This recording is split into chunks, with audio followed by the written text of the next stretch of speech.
Healthy breakfast মানে boring নয়। আজ আপনাদের সঙ্গে শেয়ার করব দারুণ প্রোটিন এবং ফাইবারযুক্ত একটা স্মুদি রেসিপি, যেটা বহুক্ষণ পর্যন্ত আপনাকে এনার্জেটিক এবং সতেজ রাখবে। প্রথমেই 5 থেকে 6টা স্ট্রবেরি নিয়ে ভালো করে ওয়াশ করে নিন। স্ট্রবেরির বদলে আপনারা যে কোনো বেরি ইউজ করতে পারেন। এবার একটা ব্লেন্ডার জারের মধ্যে স্ট্রবেরিগুলো দিয়ে দিন। তার সাথে 1 চামচ গ্রিক ইয়োগার্ট, 1 চামচ সানফ্লাওয়ার সিডস, 1 চামচ ওটস আর হাফ চামচ ছোলার ছাতু অ্যাড করে দিন।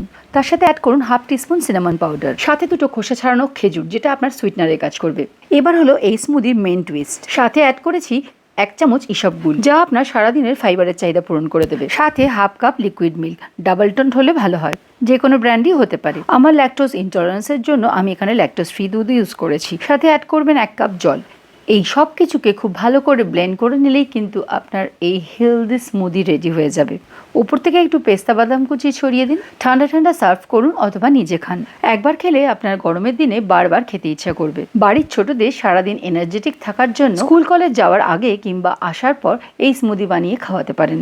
গ্যারেন্টি দিয়ে বলতে পারি, এই স্মুদি একবার খেলে বাইরের কোনো আনহেলদি ড্রিঙ্কস তারা খেতেই চাইবে না। এই স্মুদিতে রয়েছে উন্নত মানের প্রোটিন, ফাইবার, প্রোবায়োটিক এবং হেলদি ফ্যাট। ঘরে কর্মরত হন কিংবা বাইরে, এই স্মুদি আপনাকে বহুক্ষণ পেট ভর্তি রাখবে এবং এনার্জেটিক রাখবে।